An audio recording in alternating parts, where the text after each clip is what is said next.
Oh, yeah.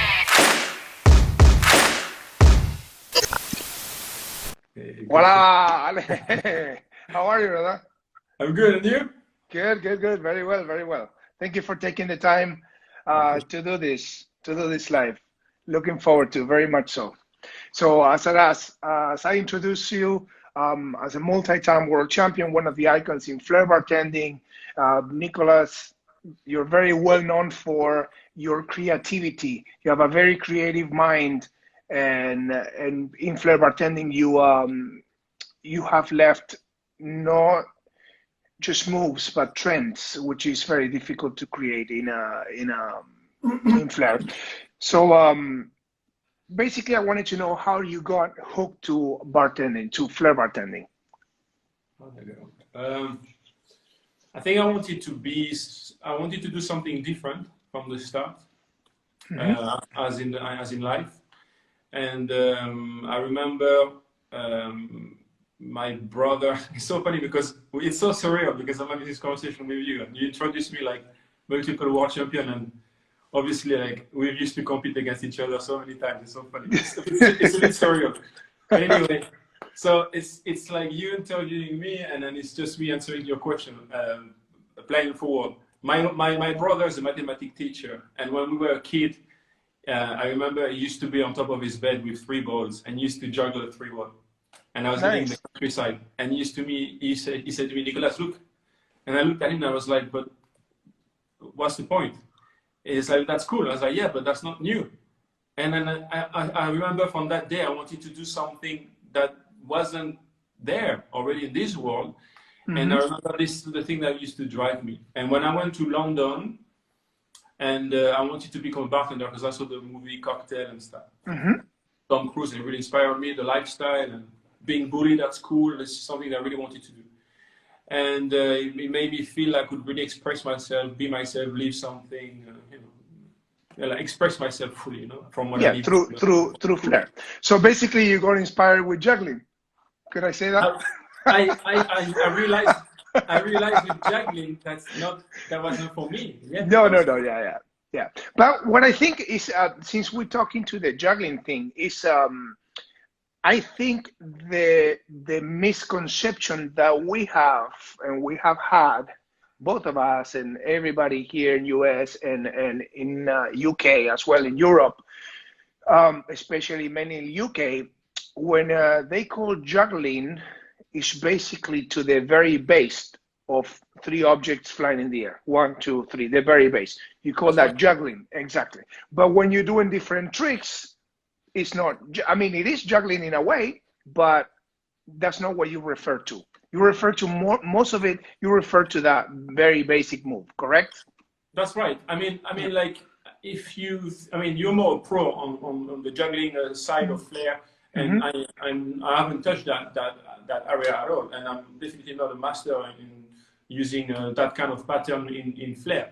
But I believe Flair is a mix of different art form and used behind the bar to create his own style, basically, which is Flair bartending. I think I've been struggling over the years, since really the beginning of my career, to understand what Flair exactly means and what is really the definition of Flair bartending. I've got my own definition of Flair bartending, which I keep secret still since 2005, since I've been studying it, and I've discovered a new style which I kept secret. But I only kept it secret because I wasn't sure that it would really change anything in the Flair world, right? As we knew it and as we know it.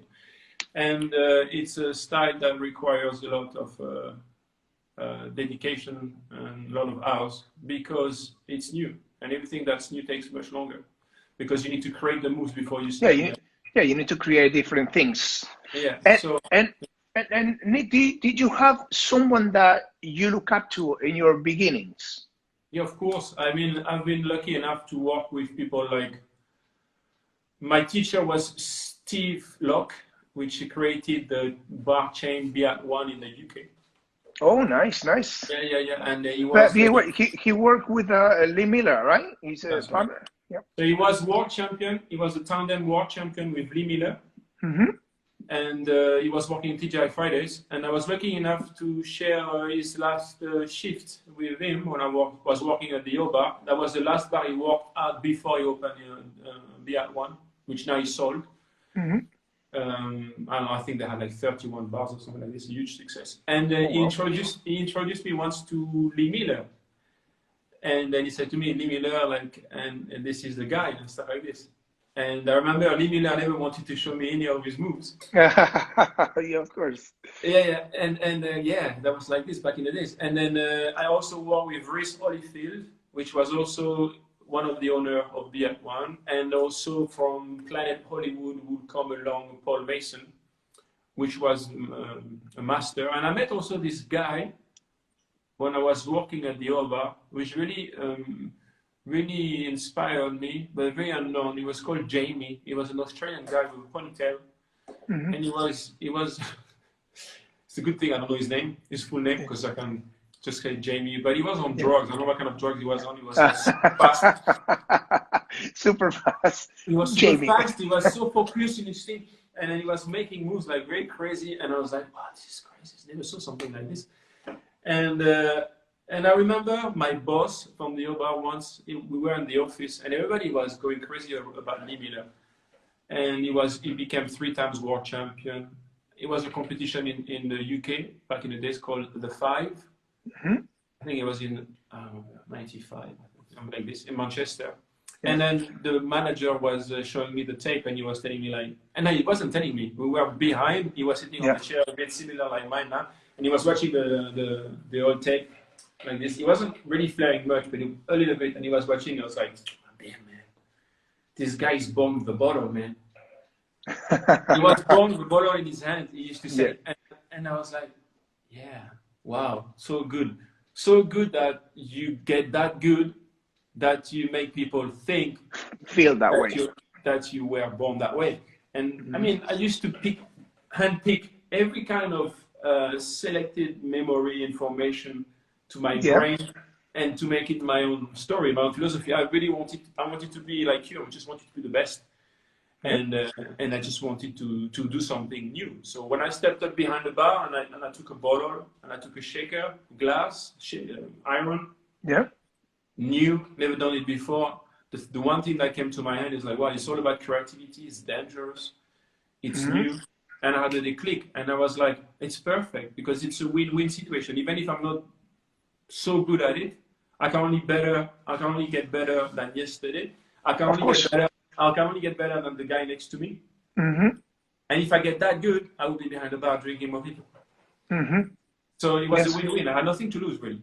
So, that's great. And who did you look up to while you were competing? Did you have anybody to look up to?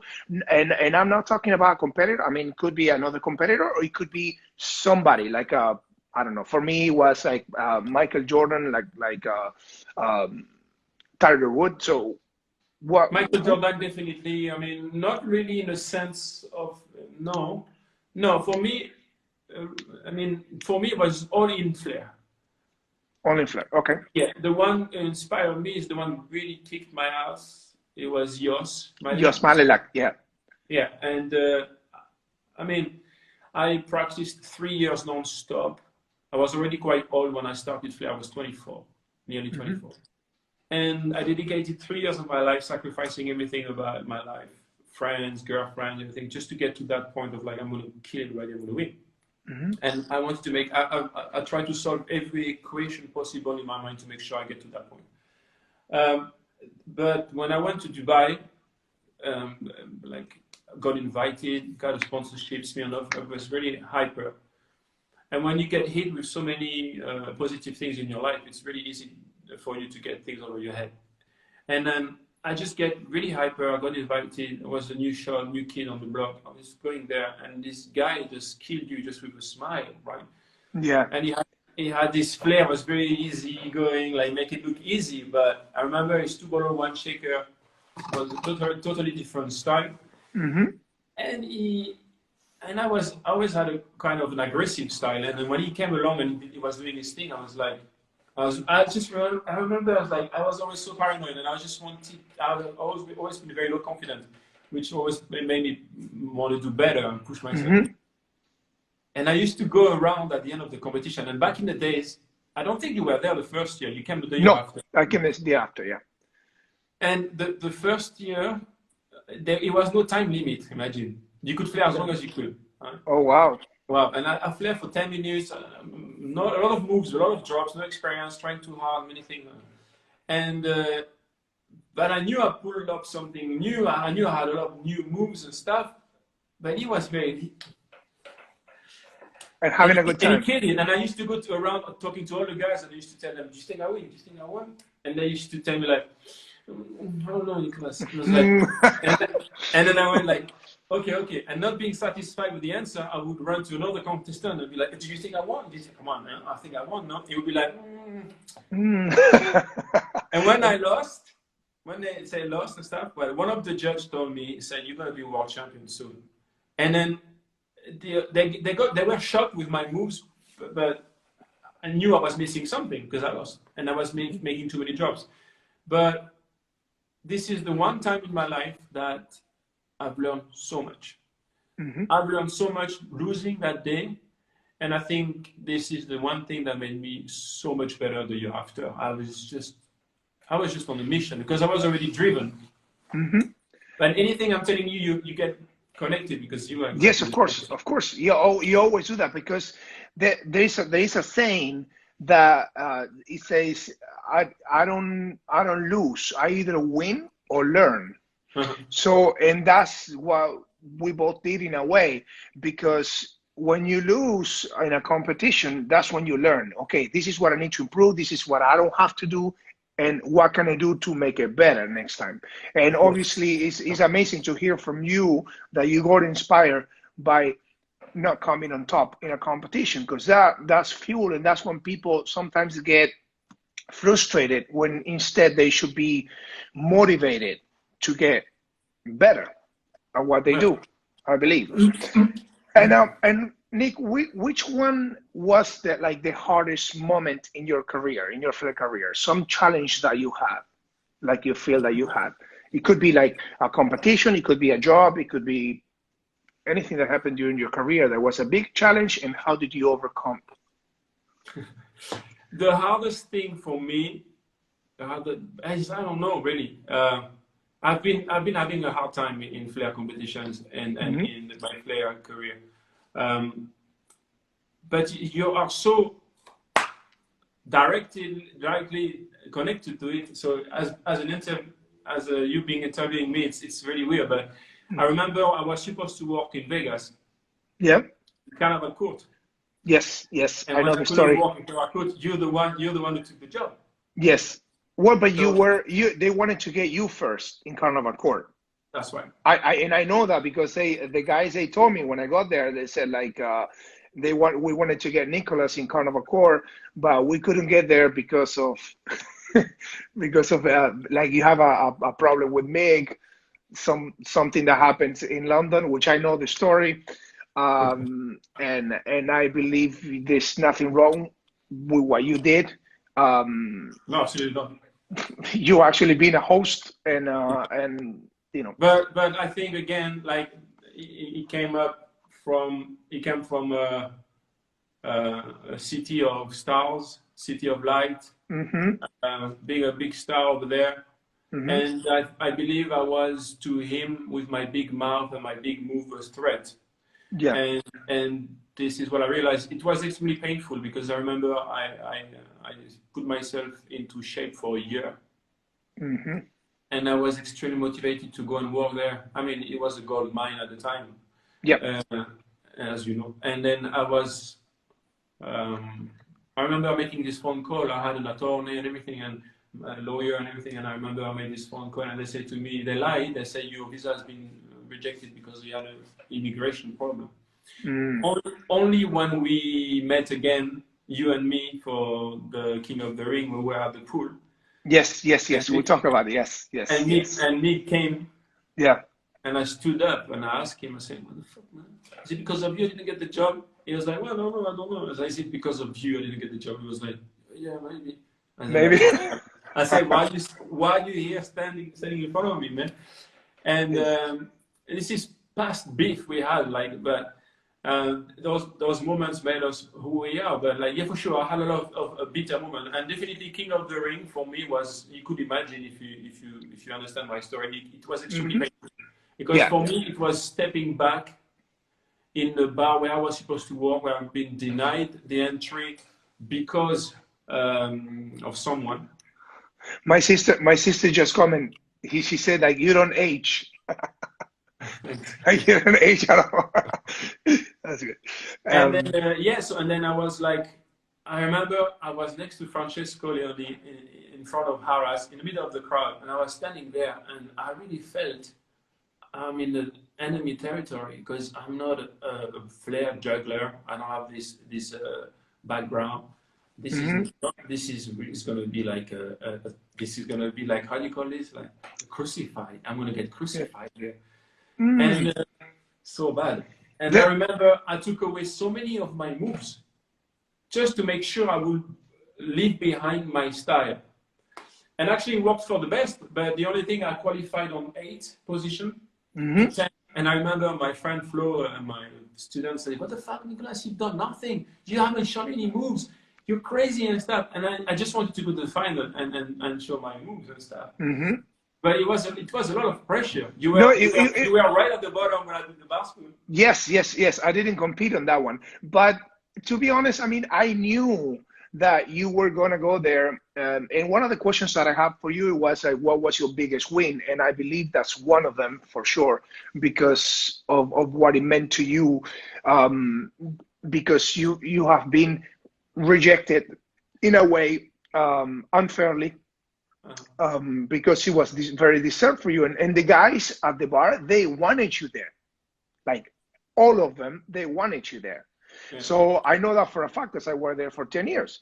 And when you came to compete, it's amazing how the perception might feel, or something that someone did something bad to you, and then you have that thought in your head, like, they're coming after me. But it was completely the opposite. Everyone was looking forward to see you perform, because it was the first time, the first and only time that you competed in the States. For sure. But the thing to keep in mind, it was like, of course, and I didn't feel this. I didn't feel that love, even if it was real, and it was there from all the bartenders. I didn't feel that love because inside of me, it was me being on my prime, and not being able to be there to explode with moves and flair, and to make the best of that career. With you, I have nothing personal, because you just took a job. It has nothing to do with me. Yeah, of course. But I couldn't feel that love. In my mind, I was like, okay, yeah, guys, you love me, that's great. I'm still not walking there. You know what I'm saying? I was at the end of the competition, when I won, the same guy, president of Harras, with who I had the interview, went there like a few years ago, when Mig denied it after. He came to me and he said, like, "Hey Nick, like to walk here." And I was like, "Yeah, well, you're kidding me?" It's like, I asked you 3 years ago. Apparently you got refused because of immigration. No, don't worry, we can sort it out. I said, "Yeah, I've got my girlfriend." I said, "Don't worry, make a visa for her, no worries." Yes. And then I went home, and I was very proud, and I said to myself, okay, don't go there, open Flair Motion, and I open my company. This is what happened. Nice. Yeah, but you actually you end up coming to Vegas to work in a new project. It was a big project, because they were bringing all like the A team of Flair Bartending, and it was called Rock and Ritas, but it was just in the wrong hotel. It was a wrong spot. Absolutely. The reason why I went there, it was to prove to myself that I could work in Vegas. That was the only point. And I stayed 3 months out of my 3 years visa. I left the day after the charity competition. Oh, that you performed. Yeah, you performed in that one. Yeah. Yeah, and then the day after I left, and I will never come back. I think my time has passed, or or I was in the wrong casino. Yeah, for sure. Yeah, you were. I would believe you were definitely in the wrong spot. I mean, if you Yeah, would have yeah. been probably in Carnival Court or in another bar that they would have more exposure, your style would have been, a better showcase in a way, and obviously money would have been better. But I believe always, like, there's things in life they've been put to you for a reason, Of and that's the course. reason why you're where you are right now. You have a beautiful family. You live in a beautiful city, in a beautiful place like Malaga, and that's what you take. And maybe that wouldn't happen if you would stay working in Vegas on Carnival Course. So always there is a reason why. When one door closes, another one opens, This is and absolutely true. I think you look very happy. You seem very happy. You look very well. I see that you're still training, and your mind's still working on creativity. I don't know how you and my brother keep on, training. Like, it's just crazy to me. How do you get your creativity from? What do you think your creativity come from? Because you are a very creative person, and I think sometimes, you have that, and you're born with it. But how did you come up with moves for Flair? I just let go. I just don't. I mean, like, there's two ways to think about Flair. Like, you need to spend a lot of time to let go. I don't know if that makes sense, but you need to go in the practice Yeah, room. just let yourself free. Like, just listen to the music and just Flair. It's like being able. You need to be able to be quiet and go outside, if I was to use a metaphor, and to pick up the one sound that is not easy to hear for many people. You need to be that quiet and that attentive that you can pick up the one sound that nobody hears. And in order to do this, you need to go to your practice room, you need to Flair, and you need to pick up the one mistake that you made that was cool, that you can turn into a move. Mm-hmm. So mistakes comes from practicing your basics and being able to let go. Now, creating, There's a lot of moves that come from mistakes. yeah, because creating is something that you don't plan. Mm-hmm. Now, at first, but in order to do something like this, you need to really, really free your mind, let go, and be able to pick up that mistake. And when I'm saying being able to pick up that mistake, it means like when you've done something, you're like, oh my God, that was cool. That was very cool. You need to remember what happened. Now, Mm-hmm. back in the days, we didn't have cameras to Cameras, record yeah. what happened. It's true, very true. All right, so something just happened, and you're like, okay, hold on. Like, I remember, for example, when I used to do the shadow pass, and I used to practice my shadow pass and catching Mm-hmm. the bottle like this after, and then one day I tried to catch it, and it tapped. Boom, tap, Boom! come. And I was like, oh, and then from that tap, I caught it, and I said to myself, okay, that's gonna be A move. that's gonna be the mother of a new move. Mm-hmm. So that's the mother, that's the father. Yeah. So That's gonna be the sister. So I would look for all the family members, and I would try to make one move. But I would try to find out of a move a technique and find all the different variations after. But just one quick point: creating a move, it's often not something that many people are looking for or seem to think it's doable or possible to do, because it takes so much time. It takes so much time, and a lot of bartenders are more focused into winning or being famous, or doing events fast. And I mean, like, I would be lying if I was telling you that I'm not doing it for the money. I mean, obviously, otherwise, give me your money, whatever. But I'm just saying, I'm doing it for the money, in the sense I just want to be free. My aim has never been to have like so much food in my fridge and I throw half of it at the end of the week, because I didn't need that. I just wanted to have enough to eat and keep on going. Yeah. That's right. And I remember when I was practicing in Vegas, before the King of the Ring in the big conference room. A guy was walking in Vegas. I don't know. He was curly hair, dark hair, not a Flair bartender in glasses, I think. And he said to me, "You know the difference between you and the other guys?" He said, "You're an artist." He said, "You're an artist." He said, in a sense of like, for them it's work. For you, it's a passion. It's absolutely true. And I think this is one of the main answers to why I'm still here today. It's like, I need it. I need it. And creating new moves is actually the thing that keeps me going. Yeah. Because it makes me hungry to wake up next morning and be like, what am I going to do? Yeah, so yeah, you have to have, I believe in life, you have to have a reason to wake up next day in the morning. So that reason could be your work, it could be your family, it could be both. It could be a sport, it could be training, it could be Flair. So, and I believe you have that passion. And I think for a lot of people, they did a lot of Flair because it was cool, because it will get them a better job, 100%, like you said. A lot of people like Flair and they just did it for fun, just to pass the time. I believe for you and I, for both of us, it was a passion of winning. And I do believe that for us, it was much more important to win than actually money. I mean, I'm 100% sure of that. I think your video is paused, I believe. Damn, this is getting good. And the video is paused. We still have half hour.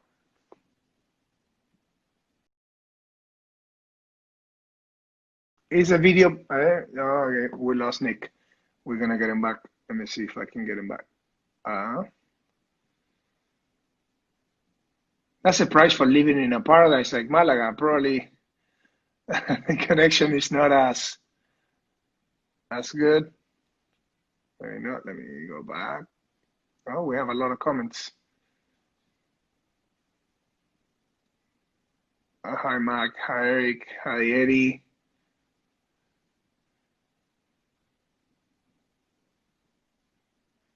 I'm trying to get Nicolas back. I have to go all the way back. There you go. I found you.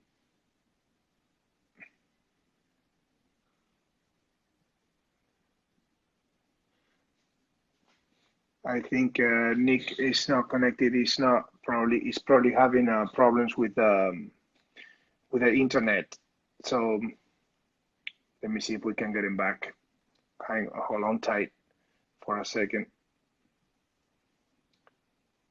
Damn it, I'm loving this interview.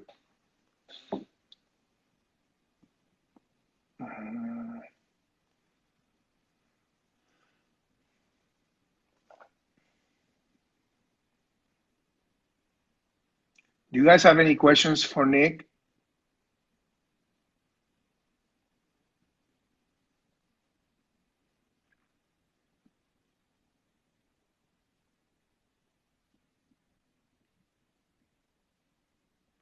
I'm gonna try one more time. If not, we're gonna try to reconnect.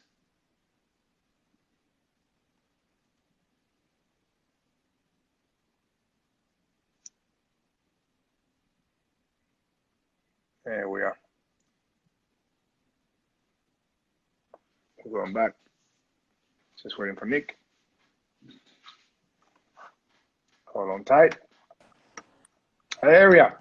We lost you for a second. I'm sorry. I think my phone went very hot. I have no idea why. Yeah, sorry. That's the luxury of living in Malaga. You know, you have the heat, you have the beauty. Nick, so I was saying, it's like we have the one thing in common that we had. We have a lot of things in common. I mean, you and I, besides the styles, but the passion is the same. It was the same. The competitive mentality was the same. So and I believe a lot of people, and all the people that become world champion, they have to have one thing. They have to have passion for what they do. Otherwise, there's no motive. If you don't have motive, then you won't do it at all. So I do agree, and you are very spiritual. I always saw you like a very spiritual bohemian Like loving, you know, like you have the love for Flair, and you give those examples with life, which is great, and that's how it shows, and that's what people will look at you and say you are an artist more Yeah. than people like a sport, you know, like you do like Flair more than art than Flair like a sport or a show per se, even though Yeah, Flair like you were martial arts, for sure. you even though you were a great performer as well. So we talk about the biggest win. What was your biggest loss? Competition that you lost that it hurt? I think I know the answer, but I want to hear it from you. Well, I mean, okay, yeah, for sure. I think it was the first Roadhouse, if I'm not mistaken. As soon as you said, I think I know the one, because I went for the one in Dubai against Yas, but actually no, you're right. The one that hurt me the most was definitely the one in Roadhouse in 2000, because I mean, like, it sounds too arrogant to say like, yeah, I should have won, but it's one of those competitions. It's one of those competitions that happens, whatever. I don't know where I missed the mark not to get that one in the pocket. I mean, I totally changed the way Flair was going in March 2000. I mean, I won my first competition. I won after, it was a long story, but I was winning. It's like they didn't let you compete because you were winning every month. So they told you, Nick, you need to, what every other month, because you need That's to right. So what I did, chance. Exactly. So what I did, I said to them, I'm going to make a competition. I'm going to make a petition with all the bartenders against Roadhouse to make sure that I can compete, because this is not fair. I said to them, like, look, I've been practicing for 3 years non-stop to be the best. And I don't care your rules. You want to change your rule halfway now because you want to have a winner for each month to compete at the end of the year. I say, I want to be the best. I want to win. Yeah. I came here to win. And I told them, give me the third prize money, but make me win. I don't care. If I deserve to win, there's no reason why I should not win. Anyway. Of course.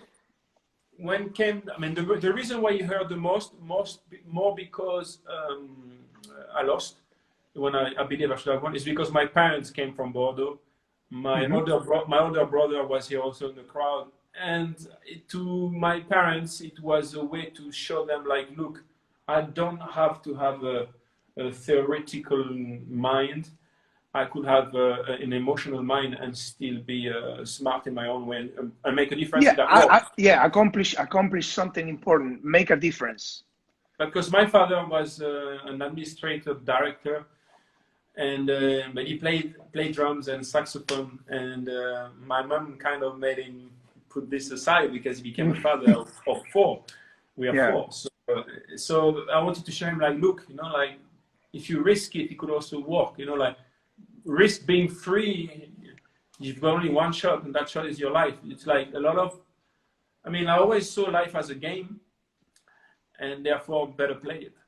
Yeah, but it's funny though how people sometimes they tell you after sometimes you don't win a competition, and let's say you are sure that you should have won, and because you have those that you think like I should have won and you didn't. So, but that one was very clear. I think for what I've heard, I haven't seen it, but for what I've heard from everyone, you should have won that one. So, and it's like, well, it's just a competition. People tell you it's just a competition, but it's not. It's something like you said it. You put 3 years of your life. Your parents came, so for you it was much more than just a competition. So maybe for some people, I'm gonna just do this competition just for fun.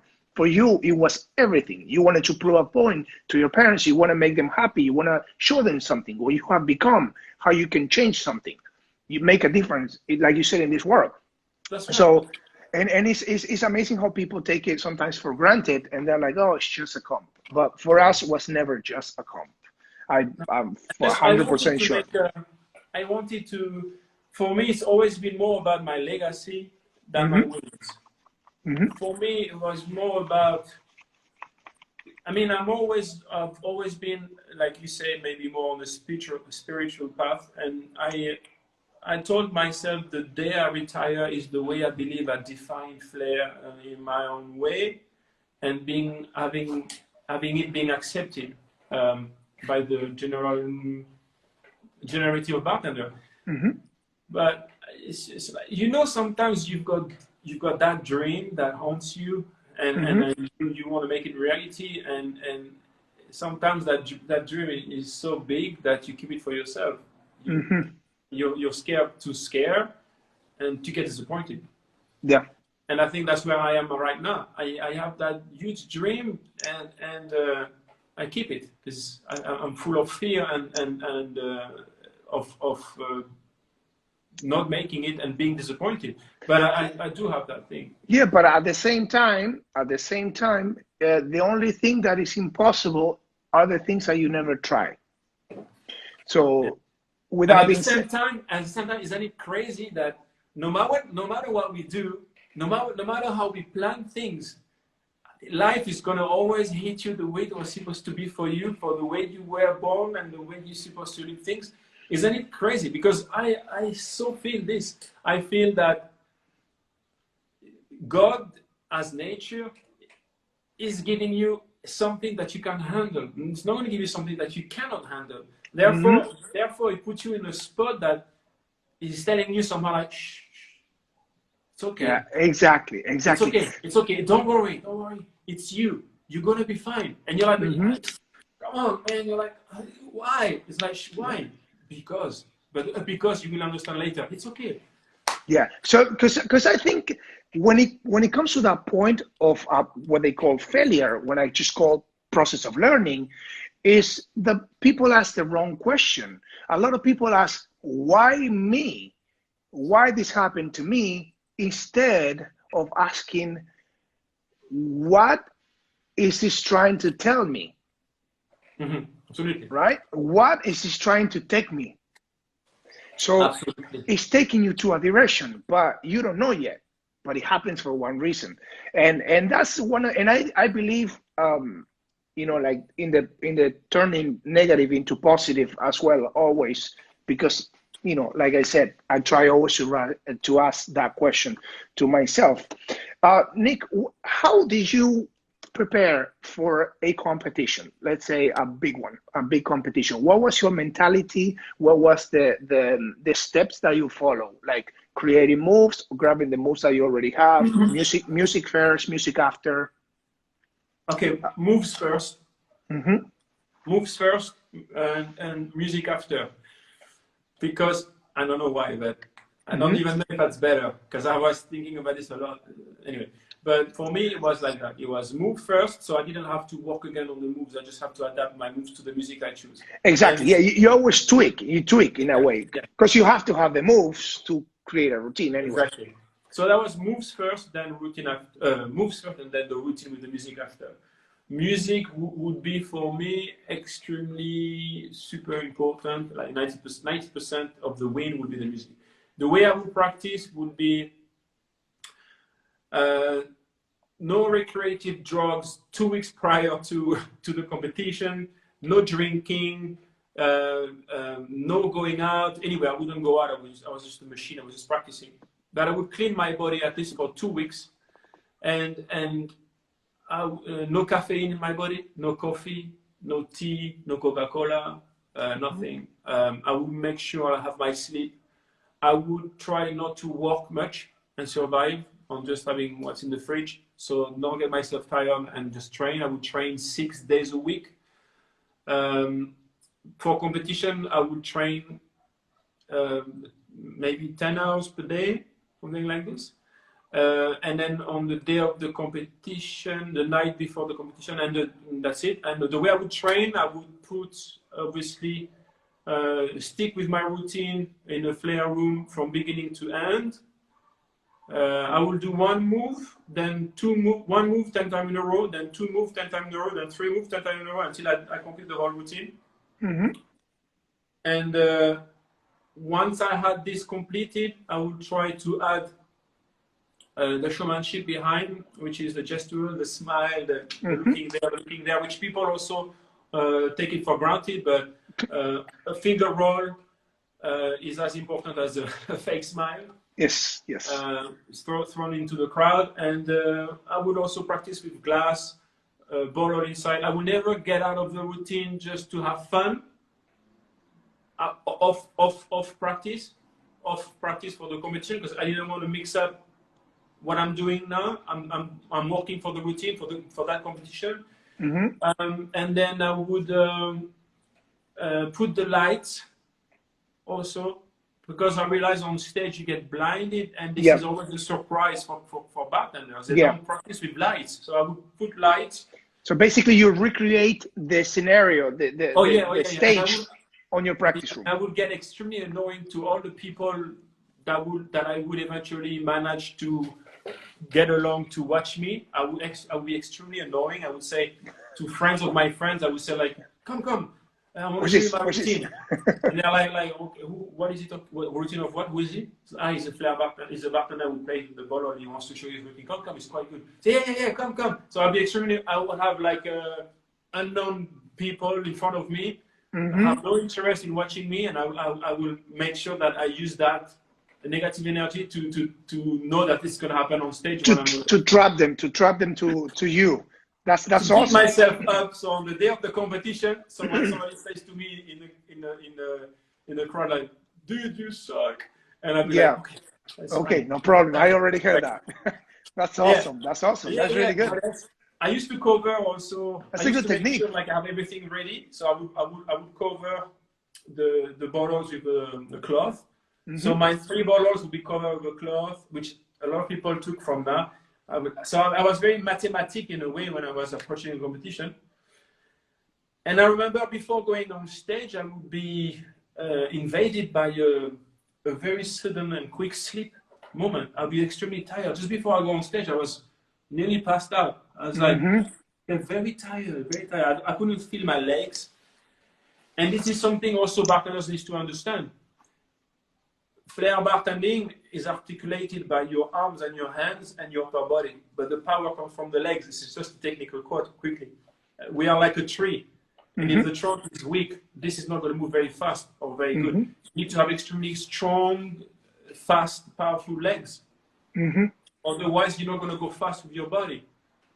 And I really believe also in terms of looking good when you're flaring, you need to be slim, because being slim, I mean, like it's what keeps the line together, like ballet. Yeah, of course. You need to have clean lines. So, as an example, with the hat on the side, it makes a line like this. Everything, like I would do a move, and I would make sure my arm would be behind, like play along with. It would look like a style, but those are moves that I used to. They already thought, they thought already. You put time into that move. Right, because a lot of people say to me, Nicolas, why don't you record yourself? And I was like, no, that's too vain. I don't need to record. I'm just going to flare. And then one day, I recorded myself, and I was like, oh man, damn, I thought that looked good. Yeah, I should have changed something in that. Yeah. I was like, I worked so hard on that move for nothing, because I'm taking it out right now. I was like, it's not good at all. So I took away so many moves by watching myself, and So, but that's so funny, Nick. The thing, like, sometimes people think, and this is a great advice for competitors that they're just starting to compete, or even they're good competitors right now, to learn something from what you just said. Because it's not only like, okay, I just put the moves together, the music. There's so much more to it if you want to make the difference, and it makes, because all the things that you're saying, I used to do myself. Like the way, like, for example, I always ask where the judges are sitting, so I know where I need to look in that particular move. In that moment, I'm gonna do this, and then you videotape your body movement, in which way you can sell the move the best. Actually, you know what? One thing, sorry to stop you, that actually is so true, because one of my weakness when I was flaring, when you're talking about the judges, is that I always focused on what looked good at the front, having customers facing me, right? But I never put in my mind that, and I think that's the difference with you, for example, because you were working in Harrods, and Harrods is a circular bar. And when I was working in a bar in London, most of the bars, they were like just in front. Facing, I mean, not all of them, but mine was like this. And I never put that 360 feeling right? Mm-hmm. And I Yeah. remember some of the competition, when I used to see myself on the side, I was like, wow, that doesn't look good. You know, I was like, my move this way doesn't look good. And this is where I realized that I needed to incorporate some moves that brings a 360 feeling that please the judges that are also on the side, which we finally Mm-hmm. we had. We had a lot Yeah. of this. Yeah. Yeah, and that is crazy. That is crazy because it does make a huge difference. All those details are adding up because it's so competitive that everything adds up, and it adds to the routine, the way it's going to look, the way you're going to feel when you do it. There's a mental thing going on, and obviously competition-wise, like when you have your big competitor, the way you act before the competition, everything is Yeah, part of the this, game. like we spoke about this, but it's true. For me, I mean, I was here to kill. I was not here Hmm. to make friends. I would always leave when I was alone, uh, Hmm. pissed off. I wanted to destroy you before you picked up the bottle. I wanted to make sure that the pressure I put on you mentally would make you drop the bottle just before you go on stage. I Hmm. wanted to make sure you had me breathing on your neck. Hmm. So that's not happening anymore. I don't know, but this is, I mean, the biggest challenge ever, I think, that we both faced during our time of competing was each other. I Hmm. mean, we were on each other's neck. The tension was like when is Nick is going to compete against Christian, when they're going to be both there. Hmm. But And it's also was mentally. It's not only like the competition itself. yeah, It's just a mental thing. that is what created the vibe. Yeah, because you said like for me, one of the biggest. I always give these examples when they ask me about competitions, and one of the biggest challenges I had is like when I competed on 2003. You come in and you do a routine. 2003, 2004. You come in before me, and you do a routine that you put everybody on their foot. I mean, everybody's jumping and they're going like this. That's it. That's it. So I'm looking at this, and then I have to go. So what a bigger challenge than that? You know what I mean? So For sure. it is very powerful, the pressure that you put into your opponent when you For sure. are solid, and there's a strategy like you probably use, like I should qualify not first but before that, so I'm the one that set the bar high. For So sure. so those things are just amazing in the competition world that people you know, I'm sure they use it now, but probably not as much. Well, Those strategies of competing, no, like I think it's a difference. Do you mean today? yeah, nowadays, yeah. Yeah, I think no. I don't think But I don't. I think back in the days, I don't know what happened, but I mean, I needed that bad energy. I mean, like I needed that beef. I had no motivation otherwise. mhm. I am my own motivation these days. I just want to be better than myself than I was yesterday. But back in the days, I needed this. I mean, like, you know what? I always refer as Darth Vader. I was supposed to be a Jedi, and then they say no, Nicholas, sorry. And I was like, oh, okay. Then you bring the dark side for me, and then I became that Darth Vader, man. And I was on the mission. And then we talk about this. That was for me. That was 20 years ago. Damn, and 16 years ago in the best case scenario, because I left competition in 2004. But I was Darth Vader, and I realized my best shot was first I wanted to beat everybody. For me, a Mhm. world championship was when everybody was there. For me to win the world Mhm. championship, like if the best are here, otherwise I organize the championship in my village in my community. Exactly. Yes. Yes. Yes. If the best are there, then you win your world champion. Hmm. Second, I wanted to inspire, and I wanted to make sure that at least I win the crowd, because I knew the crowd are the people that are going to make me live for longer. Hmm. And I was on a mission, and I tell you, I was just like, yeah, man, I mean, like, I wouldn't talk to people. I was very inapproachable. Yeah, I would carry with me a high level of arrogance, and like, because I used to say to myself, like, Nicholas, you don't think you're the best. If you want to win, you know you're the best. Hmm. If you think you're the best, you doubt yourself. I say, you go there, you know you're the best. You're the Yeah. best. You're gonna win, and at least you lose. Tried your best, and if Hmm. when that happened, when I lost, knowing that I've tried my best, I don't know how many people will tap my back and say, wow, wow, wow. and yeah, that was it. But we make, I mean, it's so funny because I'm much older now and I'm making such a big deal of something that I can see so little now because I'm much older. But back in the days, yes, it was a big story. It was a big thing.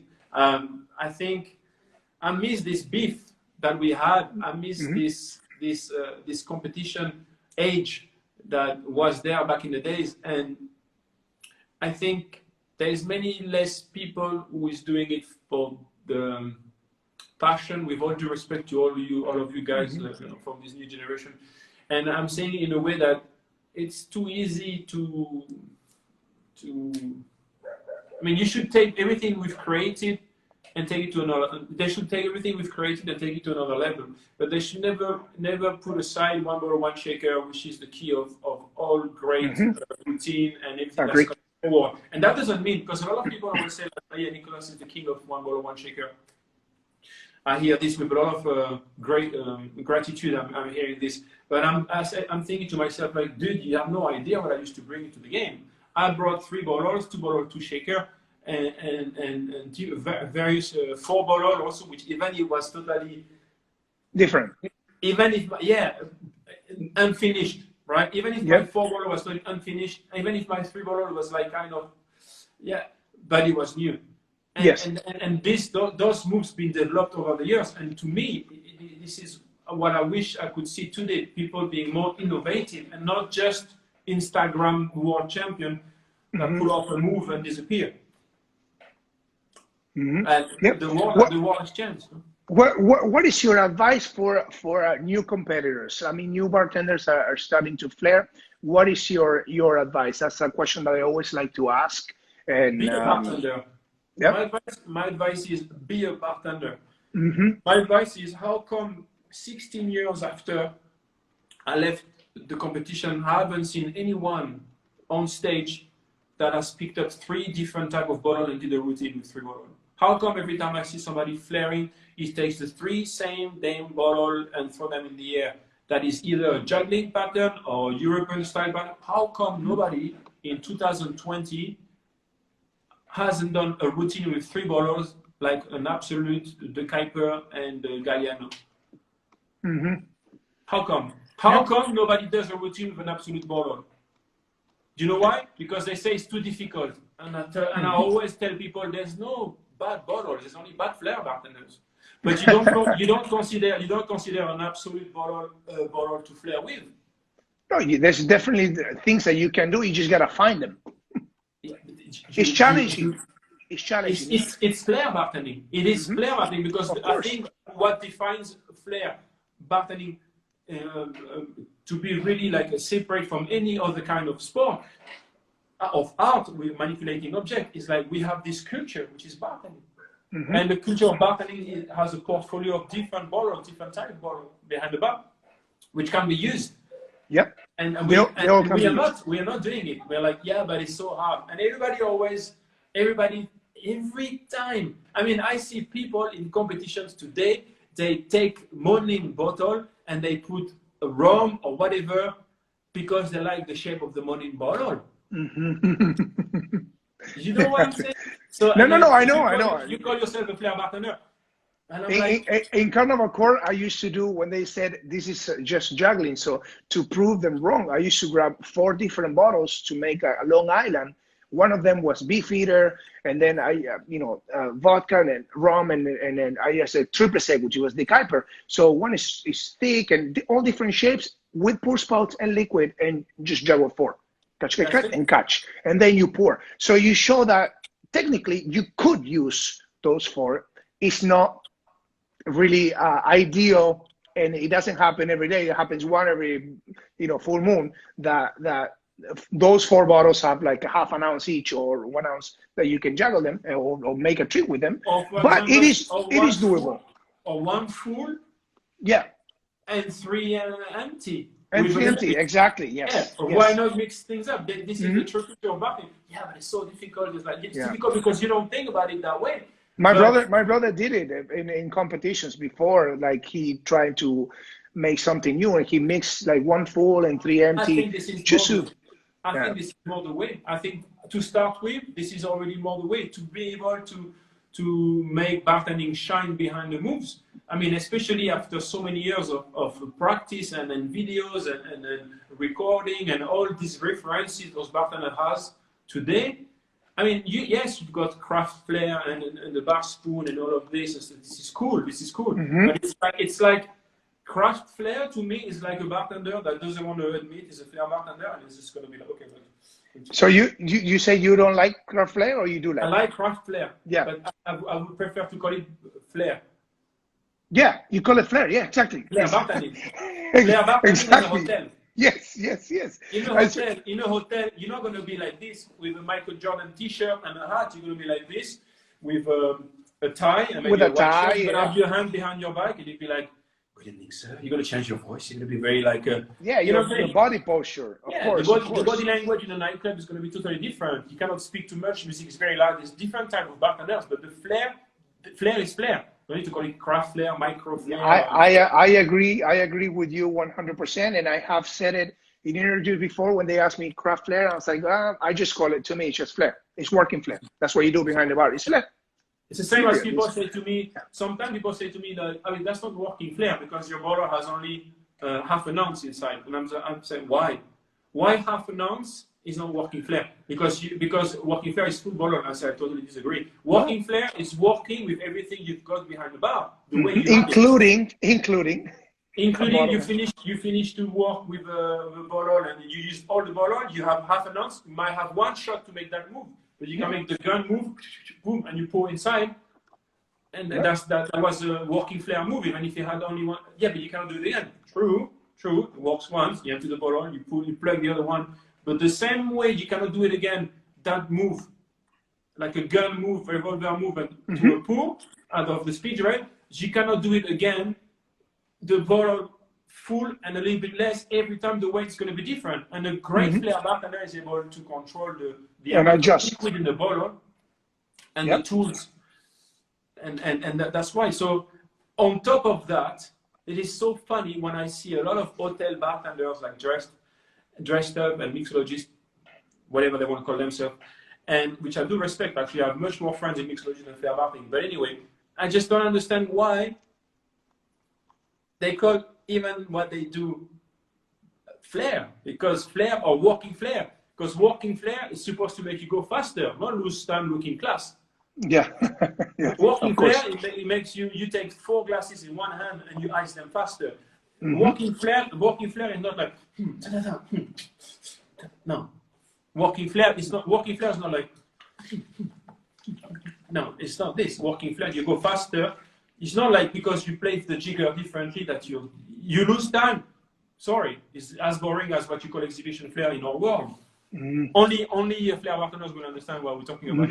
Of course.